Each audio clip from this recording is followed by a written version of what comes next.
Hi guys, and welcome to another video from Stupid as the Norm, the channel where we demonstrate how to become a millionaire in 10 years on minimum wage. And in this video I have some bad news. I also have a little bit of good news, but let's sort out the bad news first.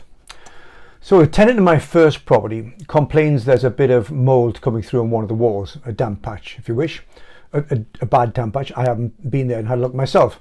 So we send someone out, a damp proof expert, to go and have a look at the place.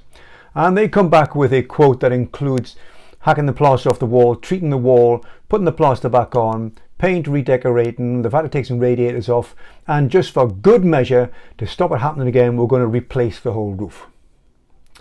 Cost of this, £9,500. Now, that's the bad news. Good news is I've got the money. Because I've got 32,000 or so in the bank, because another little bit of good news, I had an offer accepted on Friday, that is 2 days ago, of £105,000 for a 3-bedroom house which is immaculate inside, doesn't need anything done to it, recently been refurbished, and we can just flip it straight into a serviced accommodation property. The problem is I don't have the money to do both. If I pay the £10,000 bill on the first house, it takes away from the 32,000 and I can't buy the serviced accommodation. So I've got that circle to square here. So how do we do both? Well, let's get back to the damp thing. I've got 3 choices here and 3 routes towards solving this issue.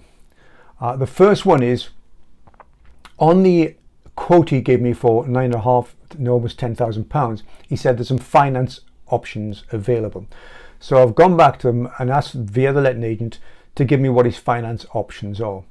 I don't want to take the finance option because it's going to cost me, if I borrow £10,000 off him to do the job, it's going to cost me £250 a month. £250 a month from a £550 rented property, plus the mortgage, which is £220, means there is nothing left. So £10,000 is effectively almost 4 years worth of profit in that. So I'm not keen to do that. So the second thing I've asked him to do is, with all belt and braces replacing the roof, I think it's a bit of a sledgehammer to crack a nut here. Why can't we do something that's more of a sticking plaster, do some remedial works, fix the problem, make it look nice, because we've got to keep the tenant happy. We can't provide a substandard building. I want to keep the excellent properties in my portfolio that people want to live in and don't want to move on. So we've got to do the best by the tenant. Is there some way we can fix the problem in the short term, and then maybe 18 months later we'll go back and replace the roof if that's necessary, because by then, 18 months time, I'll saved up money and I can do it cash. So that's the second option. The third option is that it might be the first option. The first quote is somebody doing a little job creation and might be making the job a little bigger than is necessary, so I'm going to get a second opinion in to look at the job, and hopefully he'll come in with a better quote. So there's my 3 options of sorting that problem, of squaring the circle, of doing both. I want to buy the serviced accommodation property and I also want to do the right thing by the tenant. Now, how do you decide which, in a situation like this, how do you decide which one to do? Well, I think it comes down, certainly to me, to the goal in the plan. And I know that people get hung up on, oh, it's another goal and it's another plan that he keeps banging on about.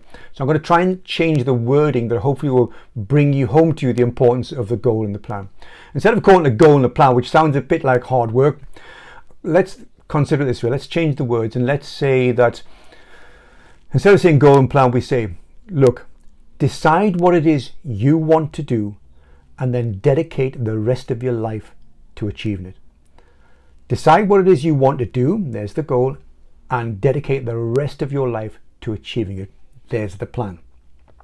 Now, I've decided, as you know, my goal is here to be a millionaire in 10 years on minimum wage, but I also break it down into years. And I know by the end of this year, I need 2 serviced accommodation properties in order to keep me on track. And I will do that because I'm dedicating the rest of my life to achieve it. So whatever happens, I am buying these 2 properties. The only thing I've got to square is how do I fix the first one at the time. And I'll give you the 3 options I'm going to look at. Now, I haven't had a response yet from the guy who supplied the first quote. And when I get the replies from him, I'll do another video updating you. And also, when I've had a mortgage offer on the serviced accommodation property, I will break down the figures for you, and we'll go into the property itself and have a good look around, and we'll do a little video on that so you can see what it is, the situation, the state I'm buying it at, and what we need to do and what we're going to do to bring it up to serviced accommodation standard. That's probably the next 1 or 2 videos time. In the meantime, don't be stupid, don't be normal, and if you have any idea, any other ways I can square this circle, getting the 2 things done at the same time, buying the serviced accommodation property and getting the damp issue fixed, then please let me know in the comments below. See you next time, guys.